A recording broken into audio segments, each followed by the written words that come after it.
in Azam City. You're watching One TV News Channel. One TV News Channel. Serving you with information, news, sports, and public affairs.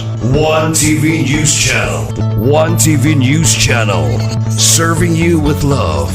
Ang telebisyong pangmasa. One TV News Channel. One TV News Channel.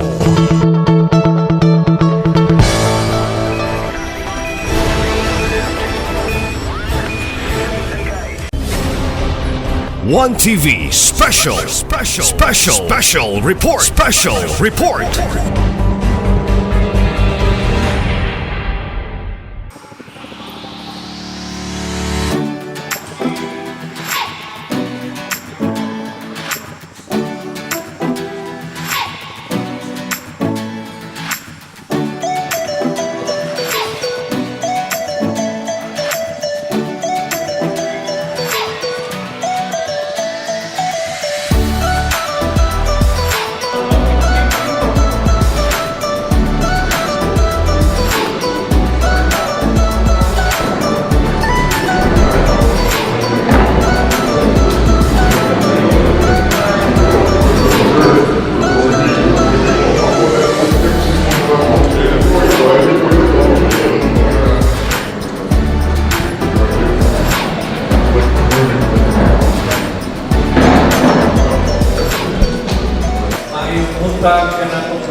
This is the start of a new beginning, a new chapter of Kanunay Padayon sa pag-asenso for Dakbayan sa Gonzales. And we are very thankful that all of you are here, the department heads, as kita man yun ang naglihok para mahatag ang mga serbisyo na ikinahanglan sa ating katawan. Because that is why we insist to serve the greater good and greater public. Muna na ang ganito ang itong Dakbayan sa Gonzales. Okay, I will now give this mic to Ferdy Cassie. Good morning, everyone. Once again, welcome to the local government formal turnover ceremony. So, turnover ceremony, it's a symbolic ceremony wherein one turnovers or relinquishes his authority and other documents to another. So, in our case, we both have Attorney Henry Indy F. Guangpan Jr. and we also have Attorney Norman G. Fuentes, our Secretary, and also our new representative in the Congress, Attorney Indy. Let's give the floor to our new congressman, Attorney Henry F. Guangpan Jr. Thank you, everyone. Thank you, Attorney Cassie. Once again, good morning to everyone. To be quite frank, this is not what I expected this meeting to be. I envisioned a more casual, a more informal activity. In fact, that was really the plan. Of course, I would not have been comfortable and it would have been incomplete if I ended my term here in office as City Mayor Bosamis if I did not see you again, our hardworking department heads. So it was really planned, me and Attorney Sam really planned to have our own informal get-together meeting with you before the official, his official assumption this coming 13th. But just yesterday, of course, Sir Angel reminded me also that there is a DALG circular that requires a formal and ceremonial turnover of the necessary docs to the LGU. And since Sir Angel Vedra, our hardworking City Government Governance Local Officer, it's also like a department head na sa LGU because he's very active and he's very helpful also, especially when it comes to the concerns of the barangay. So I told Attorney Sam and Attorney Cassie, we also have to show our support to Sir Angel. So at wala lang na i-comply circular sa DALG. So ikaw po kaayo, we will be meeting with the department heads. So it would be a good opportunity to conduct the formal turnover in the meeting with the department heads. And I didn't realize that it would be a formal thing with complete media coverage and TARPs and all the documents we have here in front of our table. Because honestly, I don't think there'll be a difficult transition process for us here, because every one of you already is familiar with Attorney Samar, incoming mayor, and his team. It would be good for the Ozamisnons that more or less they will still be experiencing the same kind of programs, services, and benefits, albeit with a different kind of leadership. But the vision will remain the same. But nonetheless, we comply with this requirement, and of course, on Kamita, usap before really changing roles. And we have this separate ceremony that will complete with the necessary documentation that we have here. Attorney Cassie also told me now that part of the ceremony, the requirement is like a welcome and accomplishment message. When she told me that it will also be an accomplishment message, how can I summarize 3 years worth of work in the time that we have now? I was thinking of just saying na kabalo naman po mo sa itong nabuhat, but with our friends here in the media, and of course with Sir Edgel, dili po nato pwede ibilin ng anak, kay basit pa lang, wala po tayong nabuhat. So I guess we have to comply, and maybe it will just be a reminder for all of us of what we have experienced and what we have been able to give to the city and Ozamisnon in the past 2 years. I cannot, when you talk of accomplishments of our team, Padayon, Ascenso, Ozamis City, I cannot immediately think of accomplishment, because the first thing to come to mind when I look back sa term na to 2022 to 2025 was really the challenges. Before we started making our accomplishments, there were some challenges that we had to deal with. First and foremost was our challenge with peace and order. Well, during the time of Pong Andos mayor, his third time as mayor, during the time of the presidency of PRRD, we had sizable gains in terms of peace and order. But leading up to the 2022 elections, that was slowly being eroded, because if you recall, at that time, kahit pa man ang Governor Adco, they caused the replacement of our chief of police, and I don't know, say, what happened with that chief of police, ang mga actions really allowed former drug pushers, former criminal personalities to slowly come back to the city. And it also eroded the trust and confidence in the police, because na naman po yung mga reports ato, na basta mo sumbong ka sa police, ikaw ay malungkat, kung man ang imong report, magaling ma-recorded. So that was one of the challenges that we had back in 2022. Thankfully, on the eve of the election, katong chief of police na Elisa, the police major Dennis Lato, and we had good leadership in the police again, and we had a good team to meet that challenge. Pero ang usapon ka problema nato at that time, I think I was pretty vocal about it then. We had financial challenges also. There was that erroneous census. Gawas pa ato sa census, ang tao sa Ozamis ikamay from 2015 to 2020. Wala manutay kalamidad ato sa Ozamis. Yes, there was COVID, but hindi man anak ka taghan ang mga nakalas na kinabuhi atong COVID, because with your help, si Mayor Ando was able to manage COVID well. So it was really an erroneous census, but the thing with that census was that ang ato budget is based on the census, based on the population. So kung mas gamay ang census, so mas nagamay po ang tax allocation nato ato sa city. And another thing that compounded that, I remember, ang ato ang tax allocation from the national government was based from the collection of the 3 years prior. So karon ang budget nato from 2025 is based from the national collection sa 2022. So atong 2022, pasaka sa 2023, nakita na nato na ang budget, gawas na mugamay tungkol sa sayop na census, mugamay pa ang 2023 budget nato, because it will be based on the 2020 national collections. In 2020, nag-lockdown man tato. So ubos kayo ang collection sa national government. So syempre, ubos pa tax share. And another thing that compounded the budget, it's still so fresh sa ako ang challenges yun because kung ito'y unang natubang sa ako atong 2022. Well, if wala kayong nabati ako, nabati isa na ako atong 2022, no, was that gamit kaya itong budget,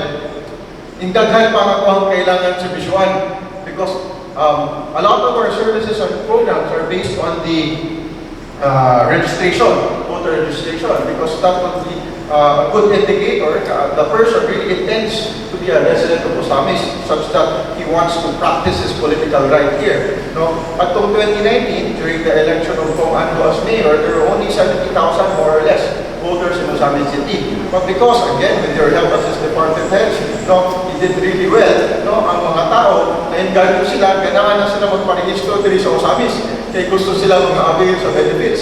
So pagkabot at 2022 elections, from 70,000 at 2019 at 2022 elections, ang number of voters na exact to 98,000. No? Subot pa sabot, yung gamay ang budget, nagalan, mas kailangan na nagalan.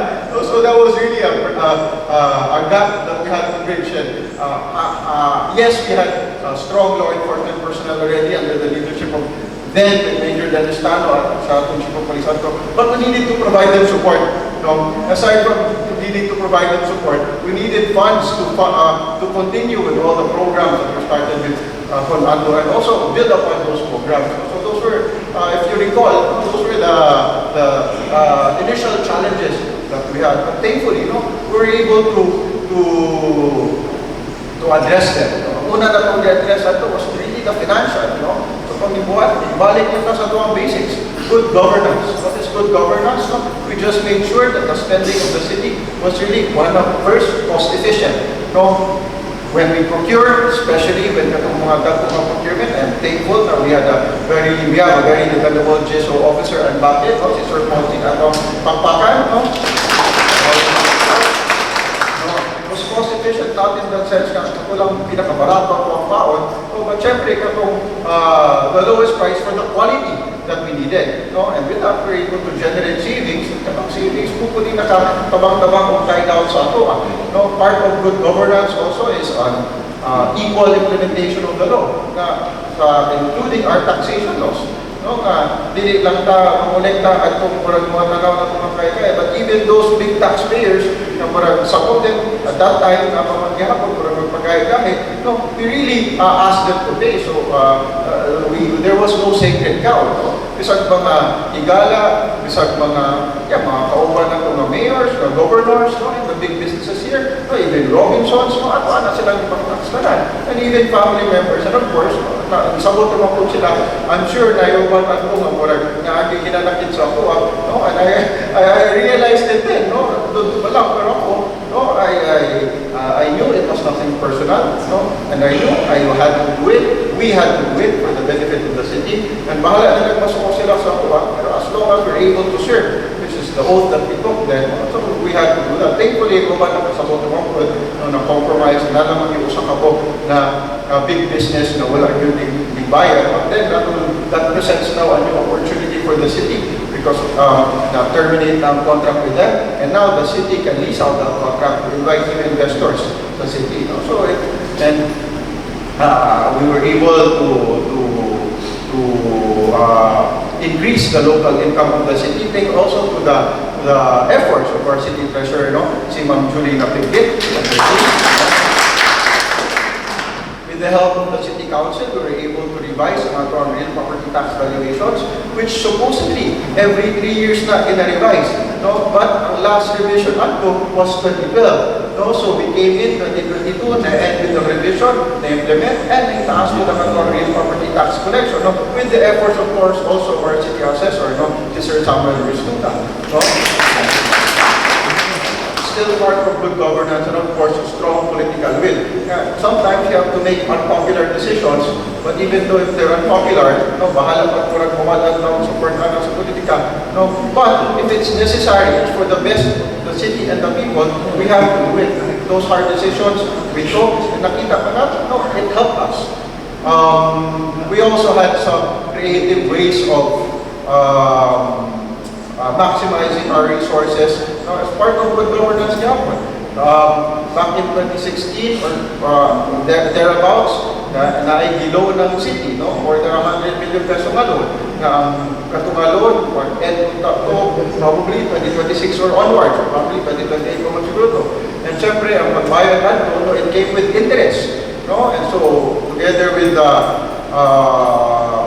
ato ang financial team, no? Si Ma'am Julie, si Ma'am Evelyn sa budget, no? Si Ma'am PC sa accounting, no? We discussed na ang ngayon na lang ni nato bayaran in full, no? Kasi pag-una-una mo, sabi nato na tayo budget problems, kulang tagkwarta, ano pag-una-una mo nagbayad sa loan in full, no? What we saw that it was a strategic move because if we pay for the loan in full, we will be able to save in millions worth of interest, no? So gibuhat ko nato back in 2023, fully pay na nato ang loan, no? Ang loan that was entered into by the previous administration nga amot lang kung nabati pa yun sa mga tao ang katong na amount nga loan nato, no? Kaya marag wala pag ito nakadumog na ang mga tao kabalo sila nga na-loan for a particular program. But ako kabalo kayo ko because and ikaw ano, tamay nagbayad na ito nga loan, no? But we fully paid it back in 2023 and by we were able to save, no, on interest expense, which only translated to more services really for the people and the city. Although the Sanpan we had financial challenges,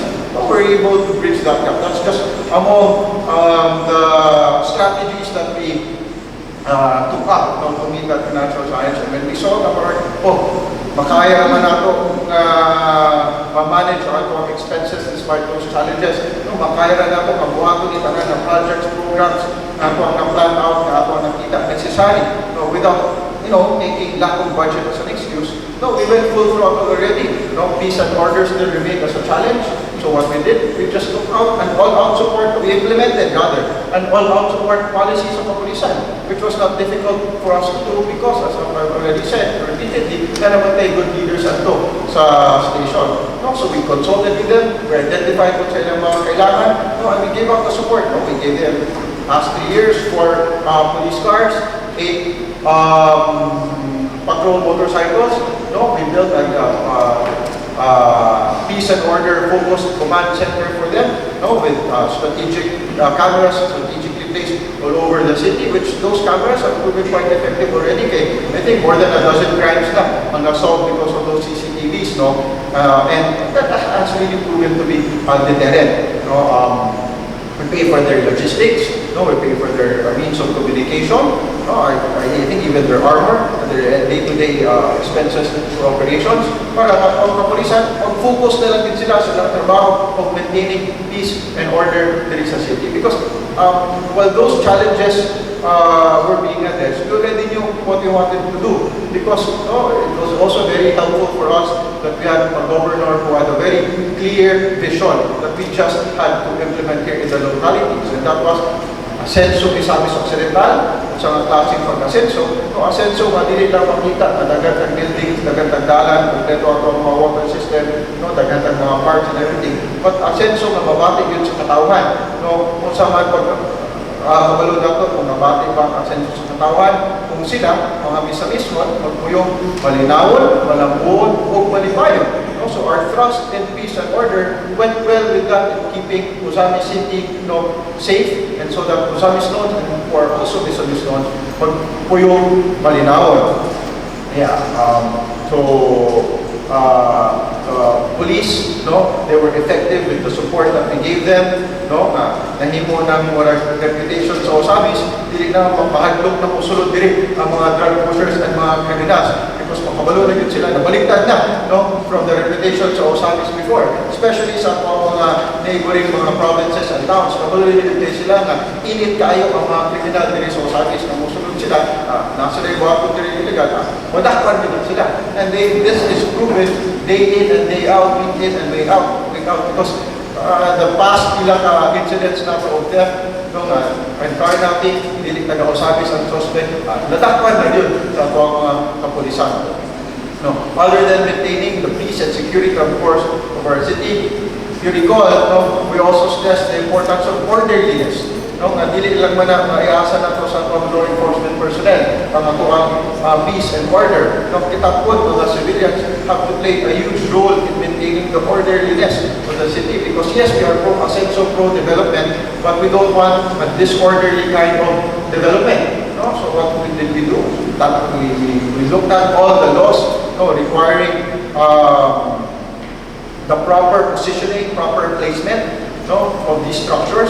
Because mo naman po ito ang concern nato. Notice na ito, na naingay mga baha in places na diliutak, bahaon sa una, because ipasanggan lang ang pagtugod sa tukod sa mga structures nito. I mean, definitely, kung magtukod ka og structure sa tuwa sa kanal, kung magtuwa sa suba, no, makakos yun na or flooding, or if imuhang ukuran o fence, imuhang nabunan ang suba, ang drainage, no, makakos yun o flooding sa neighboring areas. No? So we strictly enforce the laws requiring the necessary permits, the regulatory laws, to make sure that our city will be orderly. We revisited and we conducted several consultations to revise our land use plan, no? Para we will be continuing to strive for the development of our city, but in a proper and orderly manner. No? Part of the orderliness also, no? This was brought about by the input of our law enforcement partners, na nakita na nila, gamay na lang kayo ang cases of crimes, mga petty crimes even, and kanang mga heinous crimes rin sa Osamis, na ilaan na lang daw sinibantayan is ang mga traffic accidents. No? So nakita natin, okay, one more way to help our peace and order situation is to deal with this traffic. No? So we invested heavily in our traffic management system, no, through 2 phases. No, wala na ito kailang-alam, hindi lang kayo mga tagtag sa lang location, ibuha kayo na ito. Through 2 phases lang, no, we have placed traffic lights in 50 different intersections, no, throughout the city. And true enough, no, medyo naminus-minus ang mga traffic accidents because of these traffic lights. No, peace and order, malinawon, nakita po na po na dinig magpuyong malinawon ang mga tao, no, if every time magpatambal sila, kung problema ba sila kung sa'yo magbayad. No, of course, sige na nagkabala ko, so magbala ka sila, naa sila debate, no, mahadlong sila ng hospital, no, kay taas kayo kung ibayaran. So, we continued ang flagship program ni Kong Ando when he was mayor, no, and muna ito nakita na po potentially dapat na pagkastuhan, nagkadalagang tao, and true enough, no, at kung 2019 to 2022, the number of beneficiaries sa free hospitalization nasa 7,000. No, from 2022 to 2025, sa free hospitalization na the number of beneficiaries nasa more than 9,000. No, so consistent siya sa number of voters na to. Murag 7:9. No, 70,000 na to 2019 to 2022, 90,000 sa 2022 to 2025. 7,000 ang hospitalization sa 2019 to 2022, 99,000 ang sa 2020. So medyo na-correlation yun sa number of voters. But despite that, and despite the fact that we're nag-increase gamay at mga partner hospitals, no, we're able to cover all the expenses. Siguro lang po, swerte ta, nga mas taghan, mas gamay ang mga nangamatay. No? Kaya mas gamay man ang in-avail sa ato ang free funeral services program, no? From 2022 to 2025. No? 2019 na sa more than 2,000, 2019 to 2025, the 2022 to 2025, na lang sa more than 1,000. But that's probably because also, come to think of it, no, katong mga natambalan na avail sa free hospitalization, napugga ka na ito ang ilang pagsayo pagkamatay, no? Imbis ka free funeral na ilang i-avail, dito na lang sila i-avail sa free hospitalization assistance. No, and we even expanded that, ang report sa mga kapitan nato, o paggawa sa hospital, muduol gyapon sa kapitan, mga ayaw pagtambal. So we even rolled out a free medication program na kung kaamoy resita pa paggawas niyo sa hospital, just bring it here also, we will take care of it. No? That could have been done if we were not able to meet the financial challenges early on. No? And ato na iyan, no? Diligid ka magpuyong malinawon, no? Kung sige na problema sa imuhang panglawas, malinawon. So pwede na siya mo sa malambuon. No? I think that assistance, keeping the city safe and making sure ang mga medication needs sa ato ang citizens, no, it helped them also to prosper. No, one thing that I look at always is at ang number of businesses. So from 2022 to 2025, there has been a more than 15% increase in the number of businesses nato. No? The number of businesses case now, parang 2,912 atong assumption, then nasa more than 4,000 na by the end of 2024. No? And that also reflects the increase nato sa local income. No? And we invested in the future, no? So education nato, isabayan nato ang One Family, One Professional program sa provincial government, no? The provincial government gave us 600 slots. Last year in the city, we're able to match that with another 600 slots. No, of course, with the assistance from ANDO. No? And this 2025, ilang buwan po din na nato because gihimo na nato 800 slots ang OFO dili sa Ozamis. That gives us 1,400 slots for OFO in Ozamis City alone. No? But yes, layo pagyapon sa mga target. It's already helpful because we've already seen a lot of our graduates, no, the economically productive members of society. Kaya nakatrabaho naman sila, no? Nakayatamang sila pag-increase sa ang gross domestic product. Pero mas importante, nakatamang sila sa ilang pamilya. No? But that was not the only investment we made in our education.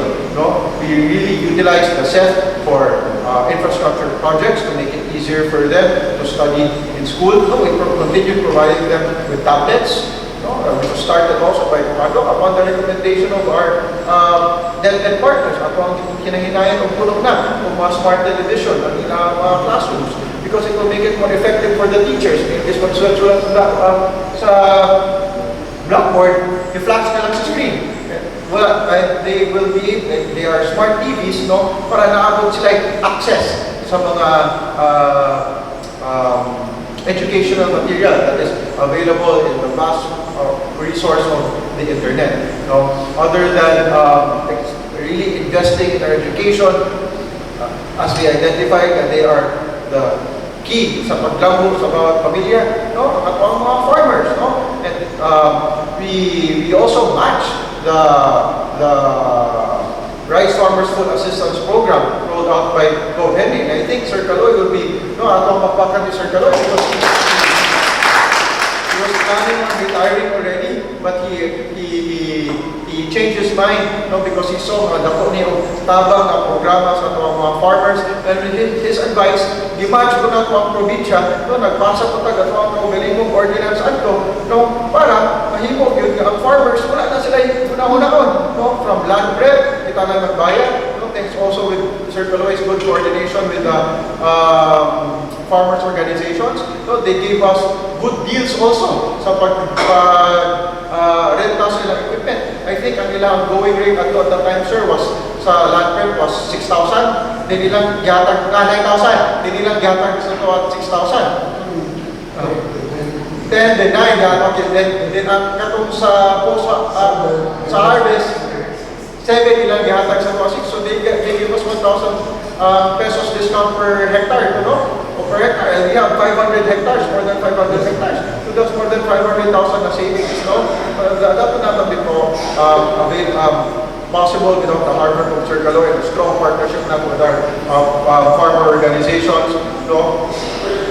Kung kulang ang seeds yung kinahatag sa region or sa province, kita mo yung nagpalit sa mga seeds, kita mo yung nagpalit sa fertilizers, you really conducted the geotagging of their farmlands.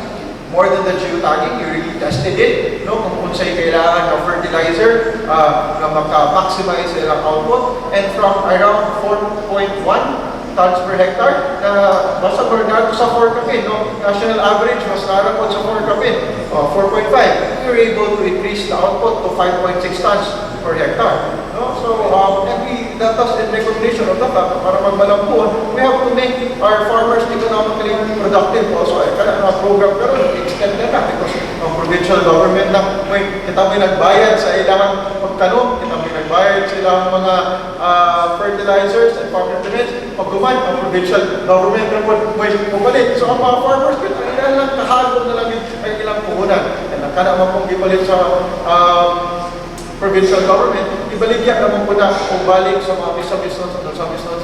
In fact, Attorney Sam and I have already discussed with Gov. Henry na karong Monday, may roll out na karang rice will be sold to Uzabisnos at just 20 pesos per kilo. No? So, i-finalize na lang tayo. Ang venues, anak. No? malambuon. What else did we do para malambuon, no?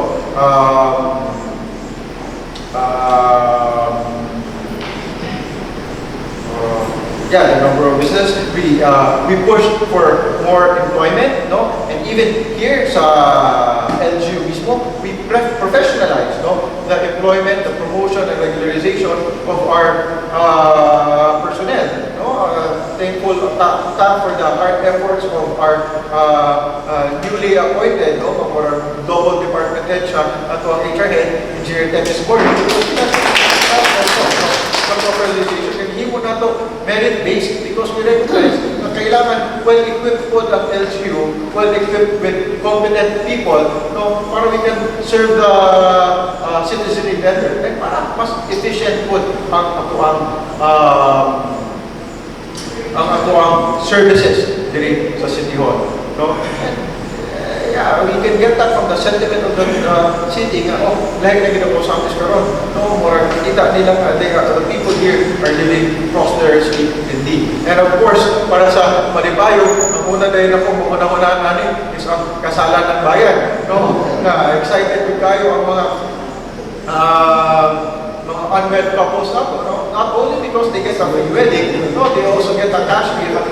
But labaw nga importante po yun no? We have went through the Kasalan ng Bayan program more than 1,000 couples. But ang dili kayo makita sa mga tao, by winning this more than 1,000 couples, we have legitimated thousands more of children. No nga ato ang gihan na ang kaumawan na ng mga bata nila. Because really, if you're a legitimate child, no, maglisod ka labaw na sa mga property rights. So we gave them equal footing, no, in their lives later on. No, and kanang Kasalan ng Bayan, ang uban kasado naman daan, no? So hindi sila makaabil, no? But of course, to also make our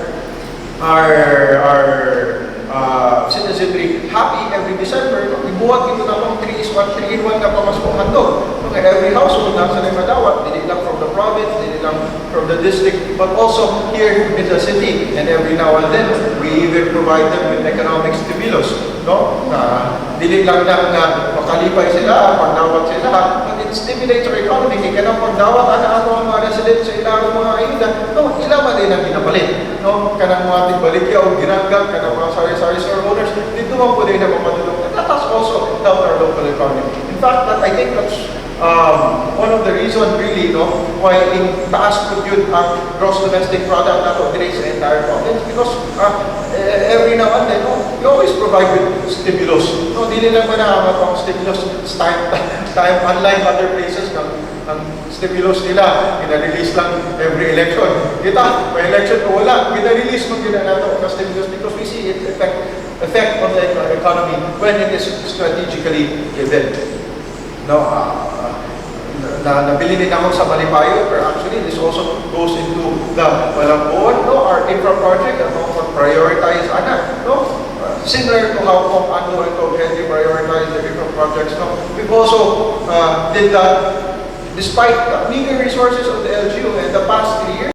We have been able to implement more than 1 billion pesos worth of infrastructure projects, no? Despite the fact na on development fund, no, I think nara sa average 180 million every year, no? So yun sa mga nato, 180 billion ang development fund for every year, but then in 3 years, more than 1 billion ang kontribut, no? Again, balik na sa good governance and creative lang po yung kahit no? Sa pag-utilize ang budget, creative in the sense, we see that, okay, this item, we can use it to address the infrastructural needs na i-identify sa barangay, and we do it. No? Smart spending also, para kanin ang mga gigamitan sa kwarta sa katawan, dapat yung magamit nila. And also, we did this without making any loans. No? Buhat niya po na po ang policy ni Tom Henry, ni Tongan, zero loan policy. Tapos kayo, kung loan, magbayad naman tag-interest. Kanang interest na ito ang dibayad sa loan, no, servisyo na na mahatag sa katawan. No, so, overall, no, I think we have been successful. No, I know rather that we have been successful in the past 3 years, despite the initial challenges that we had to address, no, at the start of the term. And that success would not have been possible without the hard work, of course, ninyo mga to ang mga department heads. So you all, good job.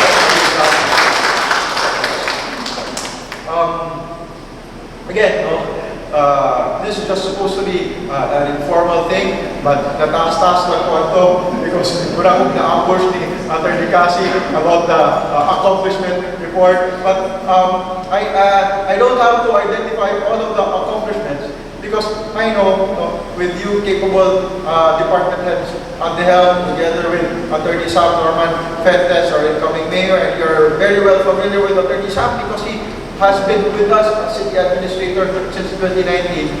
Kanyang mga accomplishments, hindi din sila ang ceiling. You will only go beyond this. You'll only perform more. Now, I always say it without, when we started, Usami City was a third-class city. That was back in 2022. After being a third-class city for decades, karon 2025, reclassified na as a second-class city. But, yes, to hold on to your cause, ako, I can confidently say, with you, with Attorney Sam, at the helm, hindi rin ako ma-surprise. And ako galing, kahulat ako, ganun sa among gawas ng declaration na ang Usamis, it will be declared again as a first-class city. And to end, I just want to thank you for your hard work and your dedication the past 3 years, katutanan ng mga accomplishments and all the other accomplishments na wala na ito na isgot, that would not have been possible without you. They say it is the accomplishment of the Ascenso Osamis administration, but all of you can take pride in the fact that you are part of that Ascenso of that Osamis administration, and you will continue to be a part of that under the leadership of Attorney Sam Norman Fuentes. And ako lang i-correct ang isulti ni Sir Jaime Ganiha, hindi mo ko bubiya sa inyo. I will not even say that this is a goodbye. Because while my role will change, I will still continue to be part of the team, and I will still continue to work with you. Of course, dili na ko mahimo ninyong immediate superior. I will no longer be your boss. Pero when you think about it, mas exciting naman ganyan because ako ang office, naramang gapon diri, Attorney Sam sa Green, ang Ascenso Pinoy office, there will be an Ascenso Pinoy office here in the City Hall, because there will also be an Ascenso Pinoy office in Cali, there will also be an Ascenso Pinoy office in the province, but nagbilin lang yapon ta diri sa Osamis, because syempre, I came from Osamis, and that will be for the benefit of Osamiscons, and sulod-sulod na gyapon po diri every now and then, but kita na gyapon ta, we continue to work together, but of course, the dynamics will change because I will no longer be your boss, I will no longer be your immediate superior, but I will be another colleague, and I will continue to be your friend in public service, and even outside. To reiterate, this is not a goodbye, this is just like a changing of roles, And I'm sure, I don't have to say this, but I'm sure you have nothing to worry about. You will be excited na lang. And I'm also excited to meet you again the next time. Probably sooner kung invite ni Attorney Sam, ni Mayor Sam sa inyong mga fiesta activities and kung makakagutas. But I will be excited to see you and to discuss unsa na po ang inyong mga nahimo, unsa na po ang inyong na-accomplish for Osamis City. So again, thank you very much for your hard work, and of course today, since this is my last address to you as your city mayor, this is also my last opportunity to provide you with a bonus. So after the short ceremony natin today, Sina Mia, Sina Tulin will be releasing also your mid-year accomplishment bonus.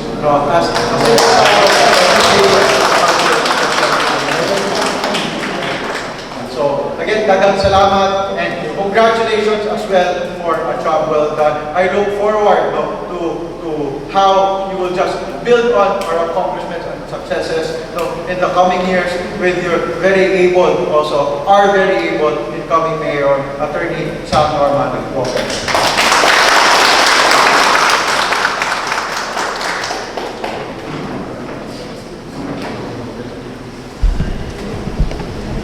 So before we listen to Attorney Sam, I have a presentation.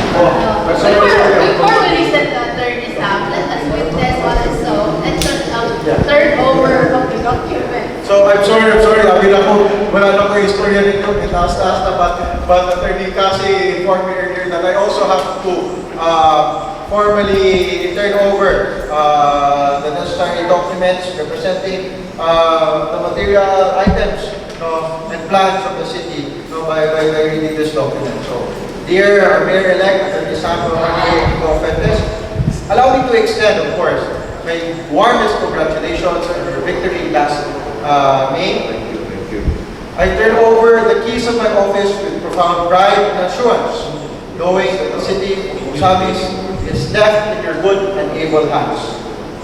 To help you transition in your new role as the local chief executive of Osamis City, I respectfully endorse unto you the following financial and administrative records: the governance assessment report, forward report, contracts and loan agreements, comprehensive development plan, local development investment plan, annual investment plan, comprehensive land use plan, capacity development agenda or program, executive legislative agenda, organizational structure and staffing pattern, inventory of personnel by nature of appointment, executive orders, ordinances and resolutions, LGU Devolution Transition Plan, LGU Citizens Charter, Public Service Continuity Plan, Gender and Development Plan and Budget, the Annual Budget, Statement of Indebtedness, Payments and Balances,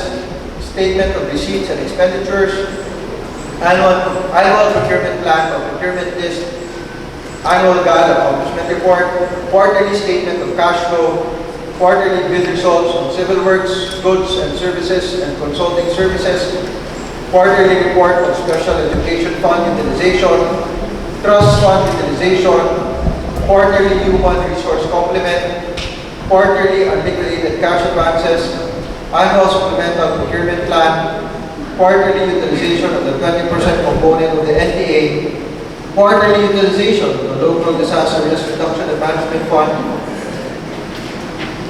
and that will be the last document. And I hope that with this, it will even make it easier for you to transition together with our able department heads to continue the thrust of our Padayon Ascenso Osamis vision to make it something more permanent, something more lasting, to make it really Kanunay Ascenso Osamis.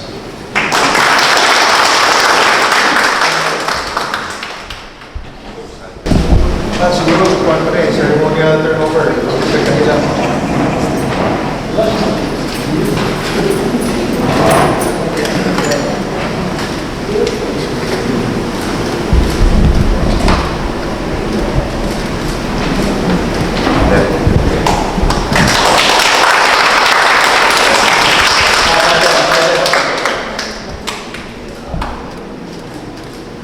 Now let's hear it from our upcoming city mayor, his acceptance speech. I hereby accept these documents with utmost gratitude and profound fidelity.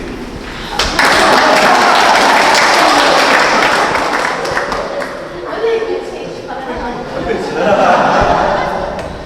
Have you not heard? I hereby accept these documents with utmost gratitude and profound fidelity.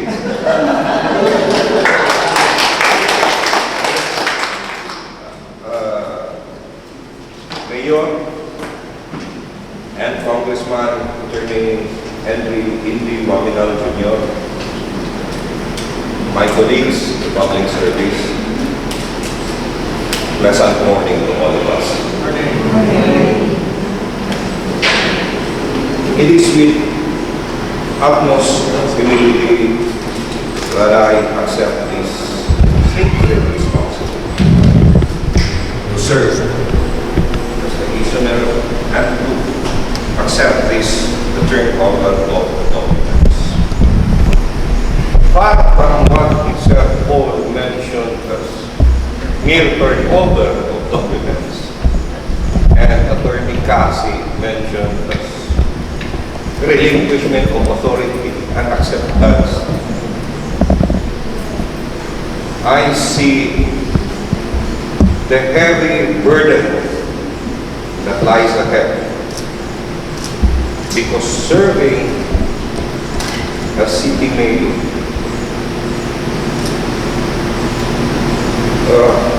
imposes an inviolable duty to serve and lead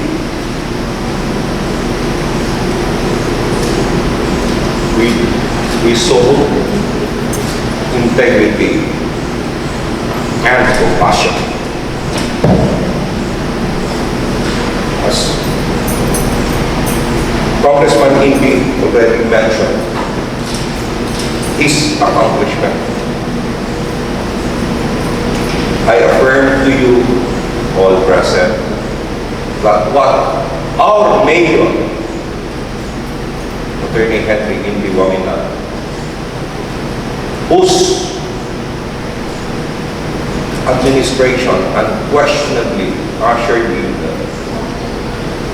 meaningful reforms and impactful programs to the people. What he has started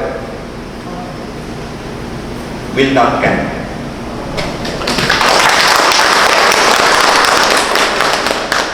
Instead, let us revere this as his legacy.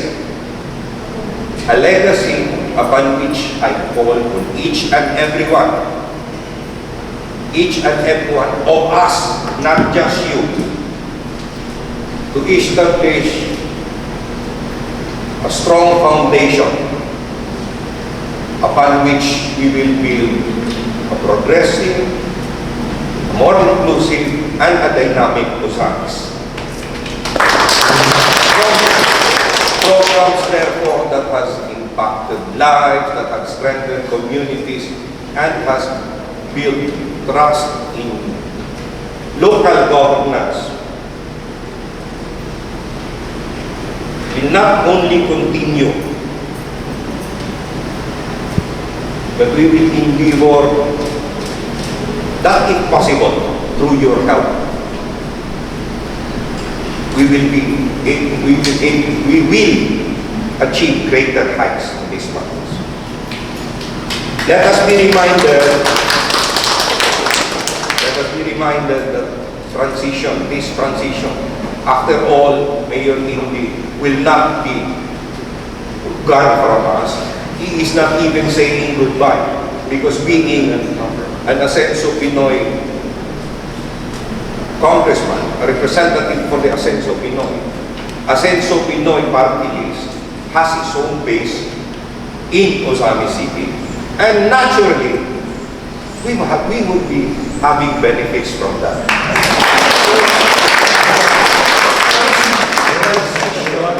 It's not a break. Rather, this is just a bridge. A bridge which marks each and every one of us to have a renewed commitment for excellence and unity within ourselves. I appeal, therefore, to all of you department heads, and through you, to our rank and file fellow government workers, all public servants.